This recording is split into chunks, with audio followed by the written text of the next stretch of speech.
Today, it's all about the Taken King. We're talking about Xur changes, the new quests, and of course, the raid. All of that and more coming up. You're listening to Destiny the Show. Welcome, Guardians.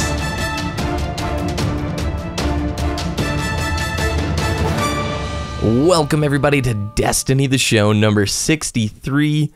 What a week this has been. Ditty, how are you today? Burnt out, man.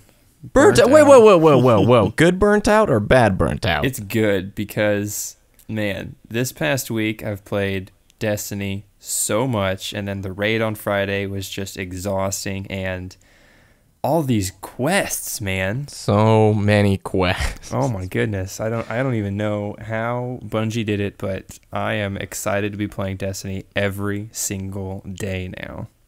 Yeah, it was we finished the main story, me and Vito, and then we did a quest, and then did another quest, and then another quest, and that unlocked 2 more quests to do. It was such a pleasant surprise too, because it's not like 95% of those quests are pretty stinking cool, have their own missions, voiceover, lore, story associated with them. So they totally took the player's expectation and messed with it, because you don't expect Destiny to be this thing where it's crazy. I will say up front, everybody, we're going to talk a lot about our experience with the Taken King this week, the story, quests, and the raid, but we're going to do our best to avoid giant spoilers. But we may be talking about certain things that if you want a 110% clean Taken King experience, you might want to wait to listen to the show. We're not going to do big plot points, but I just wanted to let you know up front. Sound good? Sounds good. Excellent. Well, why don't we hop into the news, and then we can just gush about our experience this week. Let's do it.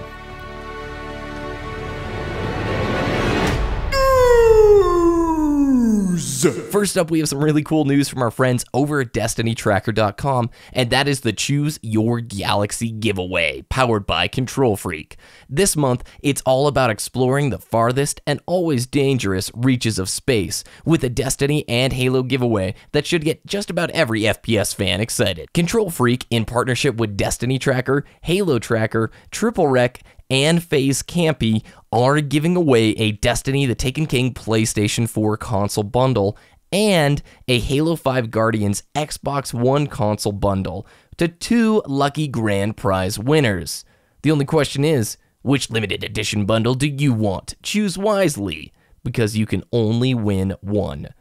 5 runners-up will also win their choice of either Destiny the Taken King game or Halo 5 Guardians game, as well as a Galaxy prize pack, which features the soon-to-be-released FPS Freak Galaxy. The winners will be chosen on Tuesday, October 6th, 2015. To enter for your chance to win, head over to DestinyTracker.com. You'll see the Choose Your Galaxy giveaway at the very top of the newsfeed. Click and enter. You can also head to @DestinyTrack on Twitter.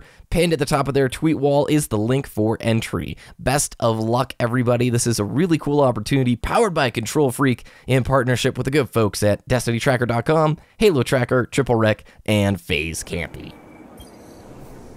Up first was the weekly update, and not a lot happened here other than the usual, Taken Kings out, hope you're enjoying it, Guardians from Deej, but Xur has changed a little bit. I'm going to be reading here from Senior Design Lead Tyson Green, and he states, in Year 1, Xur was a community loot drop, a shared rallying point that everyone could cheer or curse.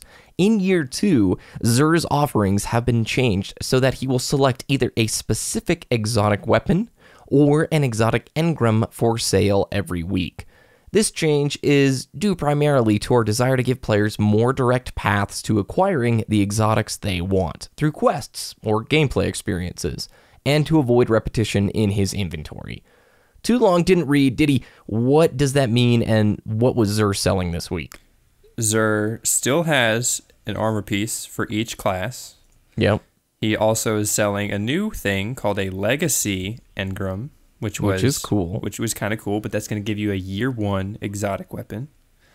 And then the last item is what they're saying is either going to be a weapon or armor engram. So Yes. that gives you a little bit of a chance to have different items available to you. What's really cool about the Legacy Engrams, they strongly bias towards exotics that are not already in your blueprint collection. That is cool. So when you're purchasing one, you've got a much higher chance of getting something you don't already have. Bravo. Yeah, I like that. The other thing, so too, if was... that elusive dragon's breath was avoiding you all of year one, you still have a chance to get it. Just in case you want that gun, right? Warlocks got the great thing this week. Got a new piece of armor, while Hunters and Titans got old year one gear.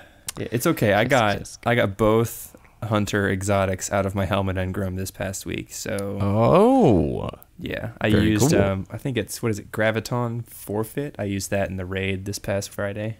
Gives you Shade Step. That's basically it. So Shade Step's the little dodge roll. Yeah, it is. So instead of giving up a perk in that tree to use Shade Step, I just use the helmet. Oh, that's cool. It's really awesome.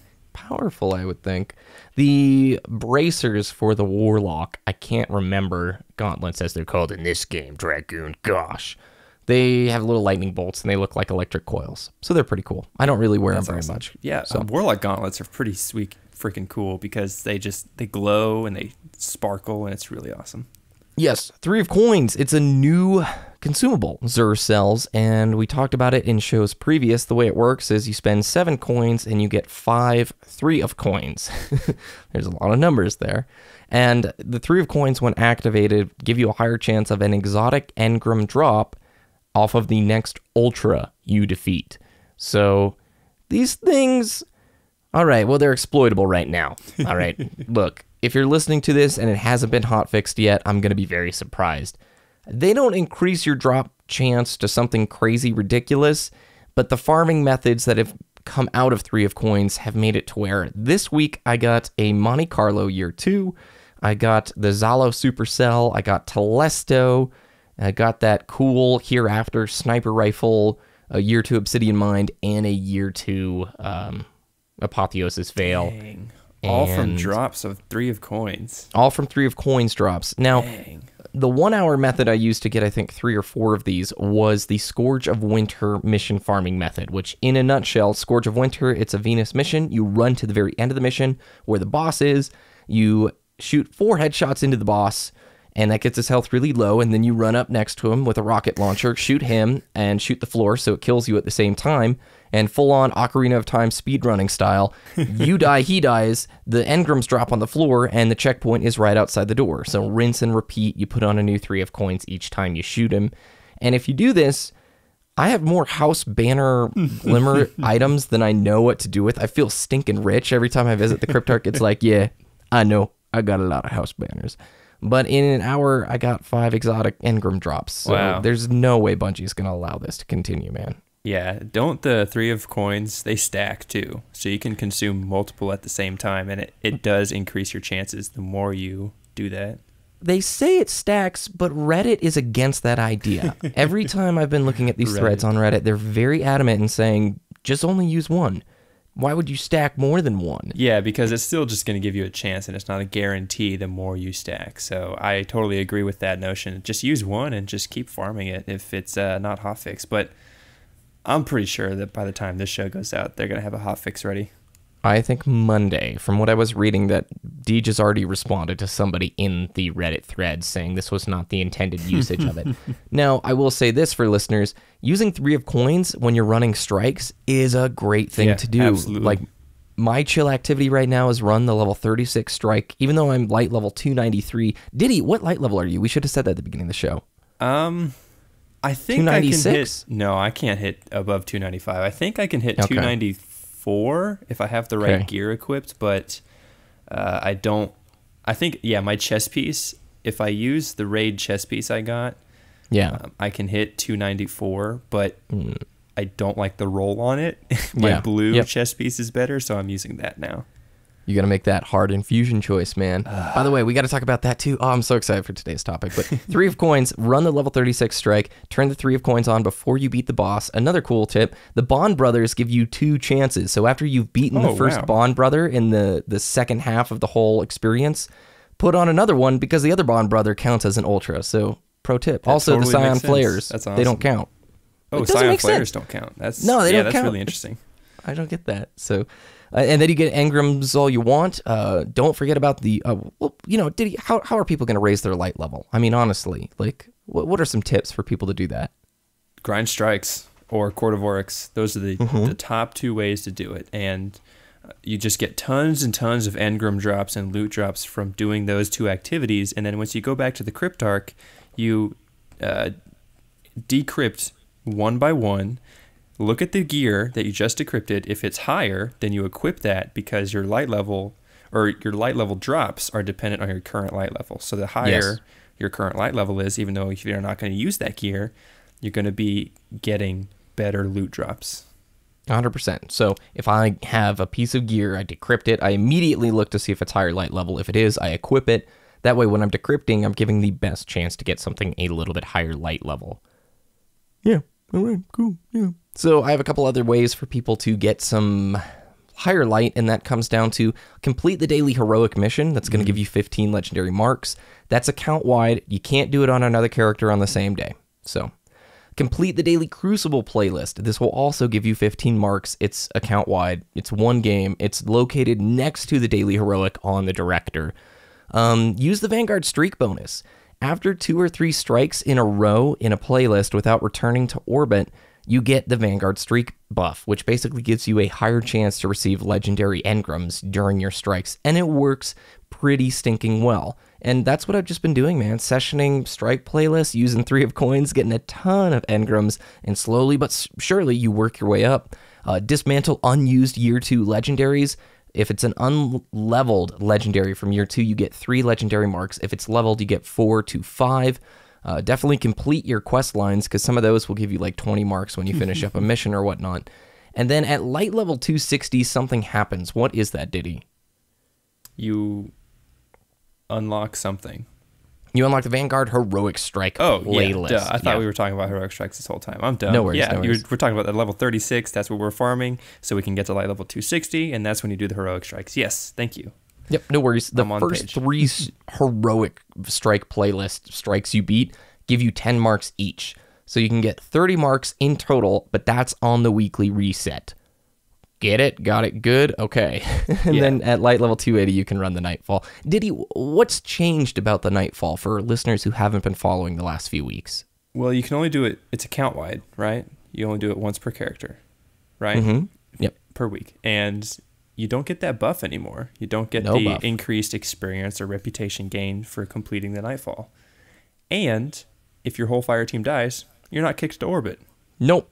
Which is crazy. Yeah, it's just weird, because you can wipe as a fire team and not get kicked to orbit. There's checkpoints, 30-second respawn timer if you die, so it's kind of like a raid.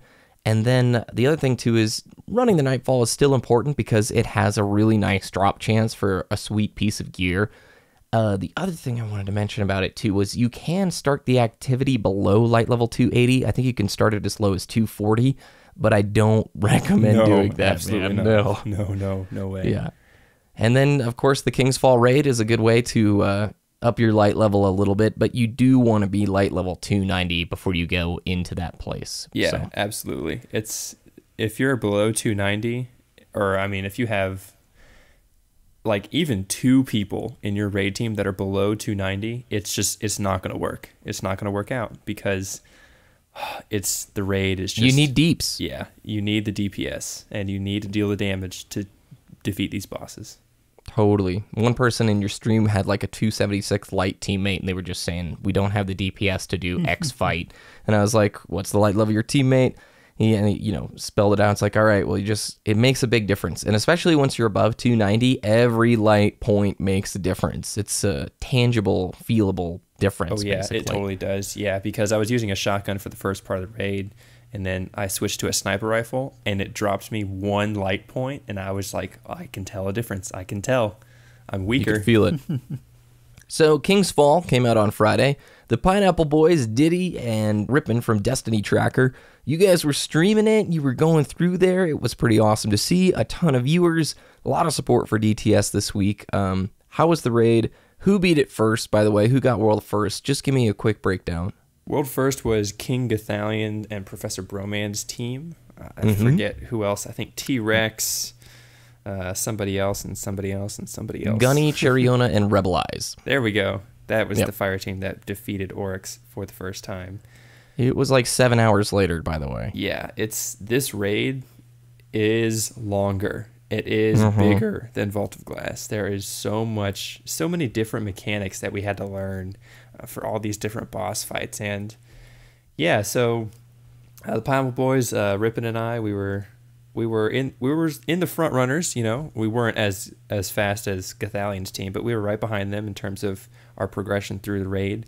And it was just so much fun. This is the first raid that I've, jumped in launch day and actually, tried to figure out the mechanics myself with my teammates.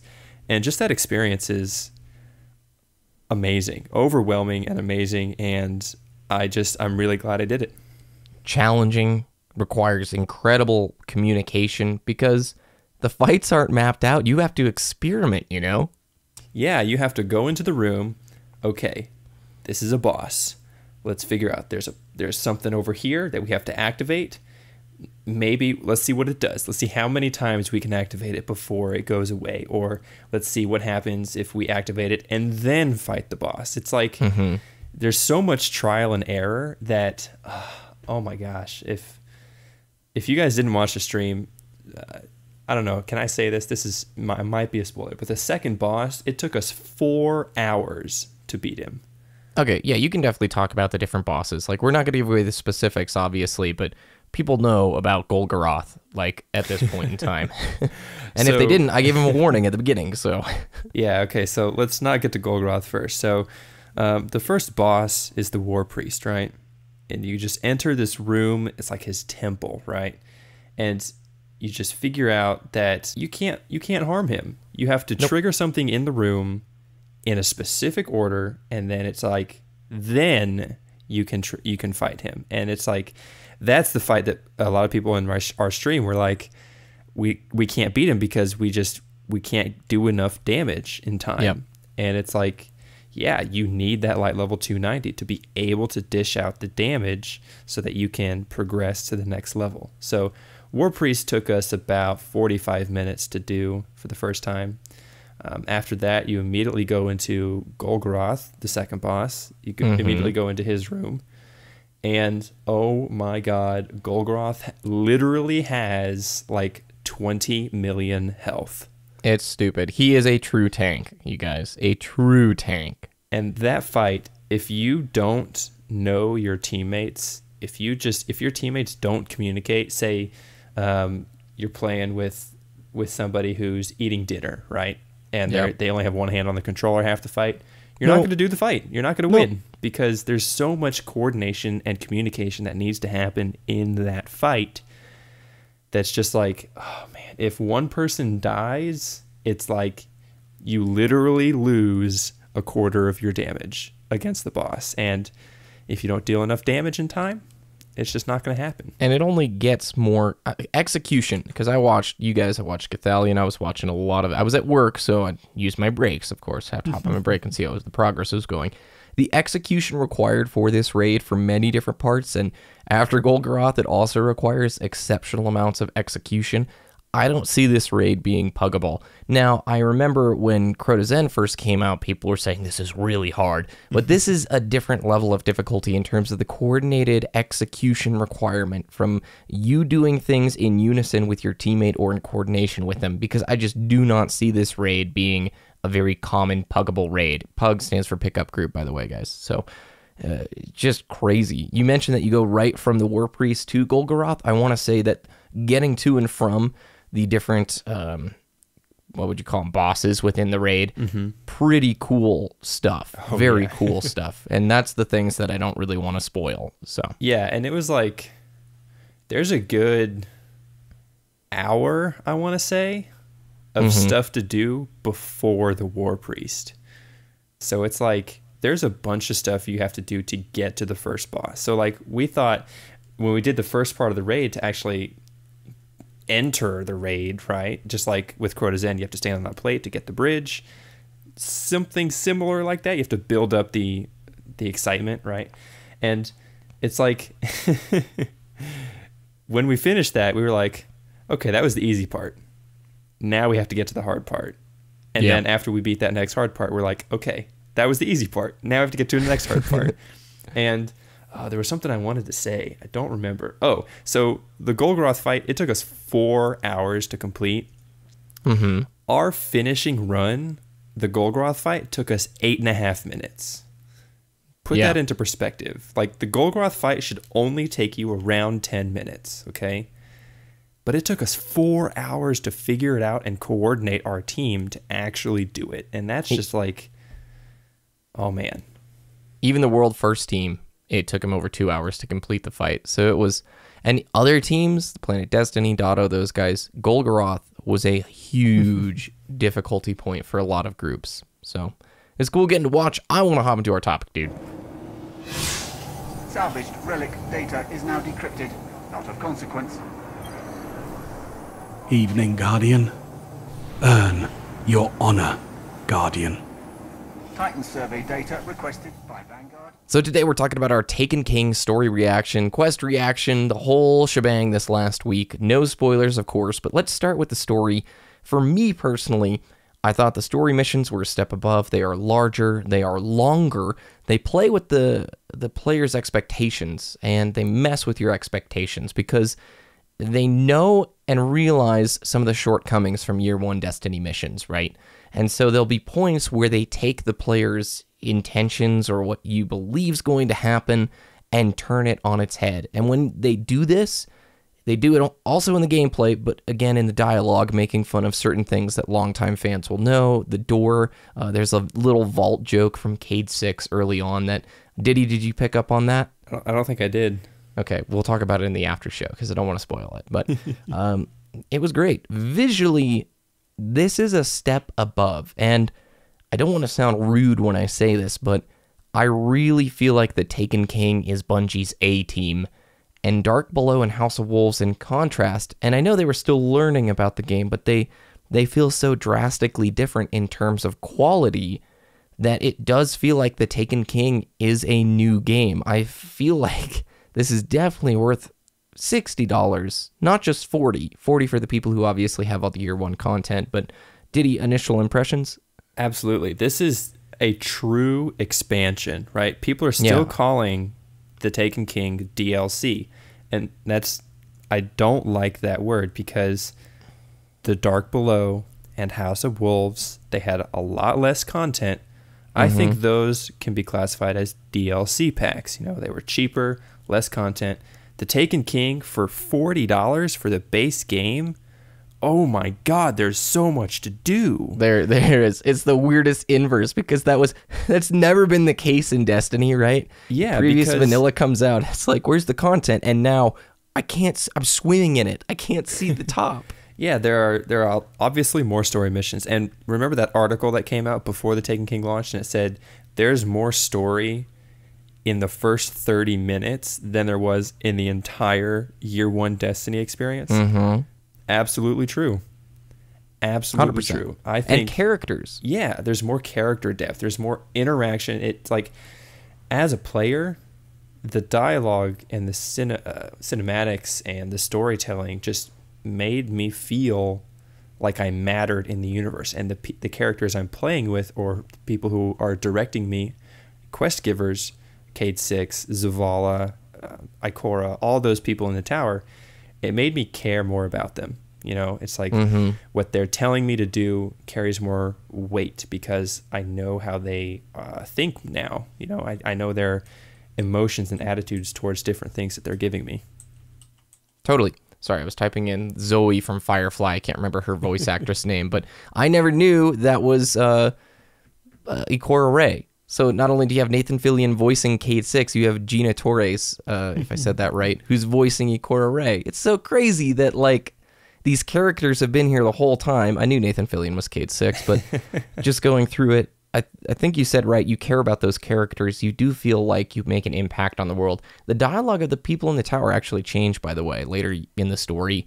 When they talk with you, I had Zavala tell me a title of something because I did something. I was like, oh, that's pretty cool. Thank you, Yeah, bro. as you complete the quests they give you, their dialogue progresses, and we knew that before the Taken King, and it's like, yeah, I knew that, but it's really cool to finally hear it, In terms of visuals, I'm blown away. The new subclasses look so good. There are moments where supers are going off, hammers are being thrown, I'm storm calling, and night stalkers are tethering, and I cannot believe how visually good the game looks, even on next gen, because the particle effects, there'll be dust in the air from the taken enemies, and all of these things come together to make something that really looks a step above and beyond that Destiny's artwork team. Unbelievable, some of those skyboxes, dude. Yeah, I haven't even touched my other classes. Like, I've only played Hunter this past week, and I'm not even done. Like, at this point, I'm scared because I don't even know if I'm going to touch my PlayStation again. Because there's much, dude. There's just so much to do. And I have 3 characters on the Xbox, and I have 3 characters on the PlayStation now. How am I going to get there? I'm never going to be able to stop playing Destiny because I have everything I need. I've done Titan halfway through. I did my Warlock the full. That's my main character, so that's what I mainly played through. But my Titan is level 39, and I did that so I could actually get the Sunbreaker subclass quest, which was incredible. All of the subclass quests are really well done. They give you a bit of insight into what your class is all about. And you guys, after you've completed the first story mission in the Taken King, immediately do your subclass quest. That way all the XP you get from missions and questing goes towards your new subclass. That way you're not wasting stuff. And the new subclasses are more fun, in my opinion. In terms of effectiveness, the other classes still have a place. There's still reasons to use them. But these new subclasses are stinking fun, man, right? Yeah, absolutely. The new classes definitely fit the place, but they don't push the old subclasses away, because going back to our raid on Friday, we still had Sunsinger Warlock, we still had Defender Titan pop out at one point because you need that. We needed that utility, so it doesn't make the other classes obsolete. Obviously, I did Night Stalker the whole time. I was the only hunter in that raid team, by the way. So like using my tether, people counted on that DPS, and it's just like, oh man, the cutscene for the Night Stalker, no spoilers, is just awesome. Just that intro story to get the Night Stalker I was blown away. I was like, yeah, I'm a hunter, and there's other Guardians out there like me, and I'm learning more about my subclass, and that's really cool.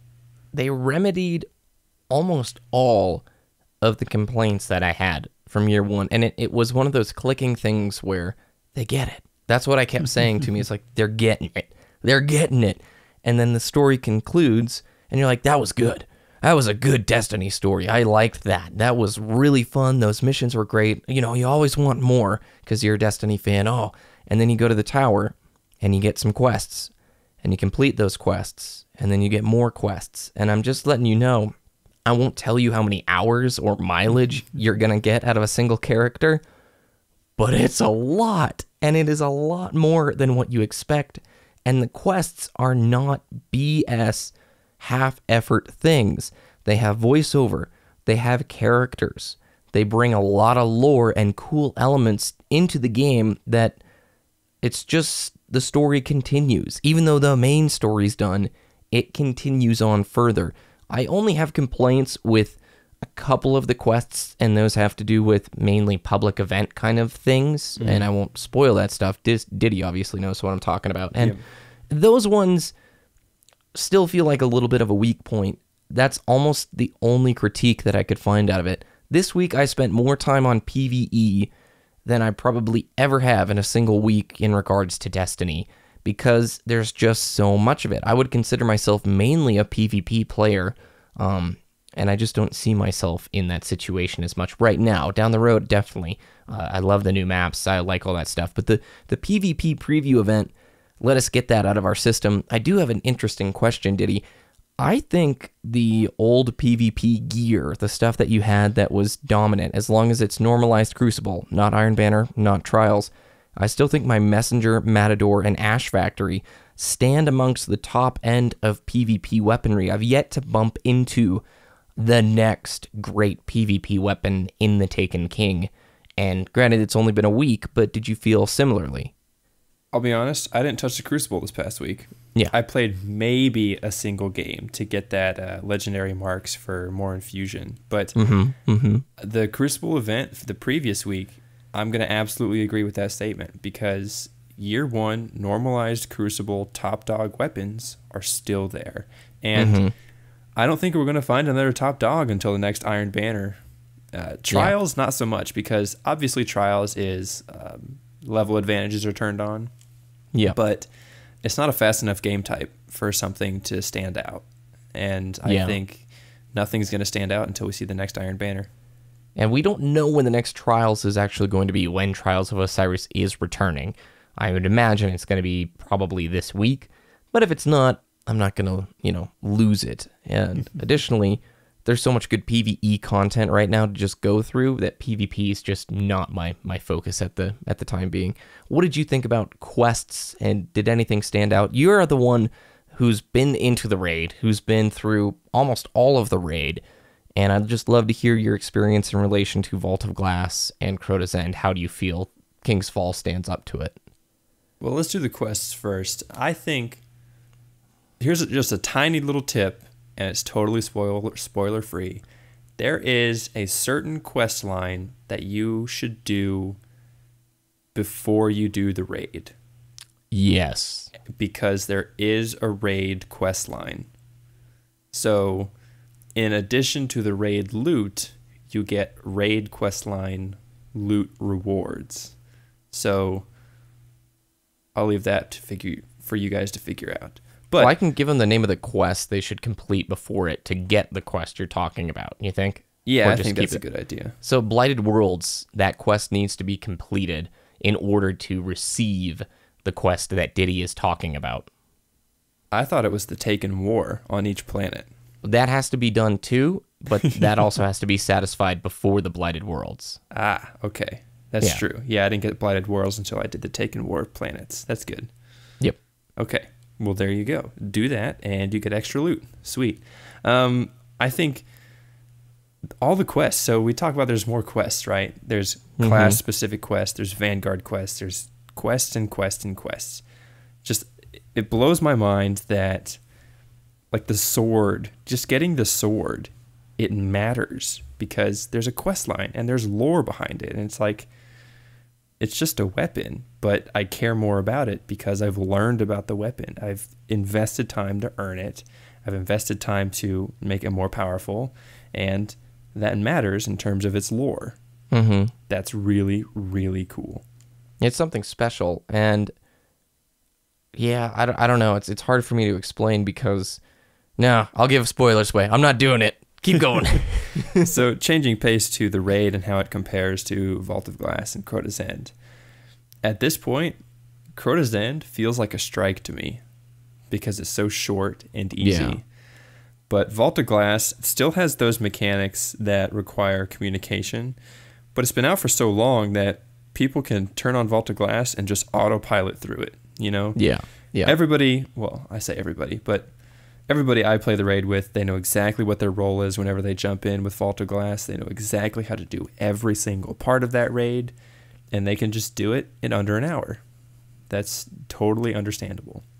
Yep. King's Fall, I understand it's new, but I don't think this is something like, oh, I have work in an hour, let's do King's Fall. That's not going to happen. That is not going to happen, because there were some people this past week who were like, oh yeah, I got 2 hours before I have to do this thing. Can we just get up to the War Priest, right? And I'm just like, no, that's not going to happen, because yeah, you might be playing with people who know the mechanics of the raid, but they don't know it well enough to carry you through it at this point. I'm just going to say that. I'm just going to be honest, because nobody's good enough at King's Fall raid yet to carry a whole fire team through. There's a lot of undiscovered stuff, too. Even though people have figured out a way to beat it, there's more efficient ways that will be found, and time will definitely tell. But I don't see this being a raid that you can do casually with strangers, or, this is a serious duty, requires a lot of just teamwork, and that's cool. It's also a raid that I don't want people to feel intimidated about, but this was probably a raid for most people who it's going to take multiple nights per week to do. Just during maybe the first month, right? Yeah, absolutely. And you're in luck, Guardians. There are checkpoints. Yes. This is not Prison of Elders. No, we don't have to go through that again. Remember the people taking Skolas fights that was 3 hours? Wasn't that what the weekly update said? Yeah, 3 hours. There's horror stories on Reddit of people doing it for like 9 hours. Like, I did the King's Fall raid for 9 hours. I can't imagine doing just Skolas for 9 hours. Man, I'm sorry for that, but that's, yeah. Well, there are checkpoints. Don't fear. There are checkpoints. Excellent. Well, I think we wrapped the show up, man. Saying Taken King was excellent. It was a wonderful first week. Exceeded our expectations, I would say.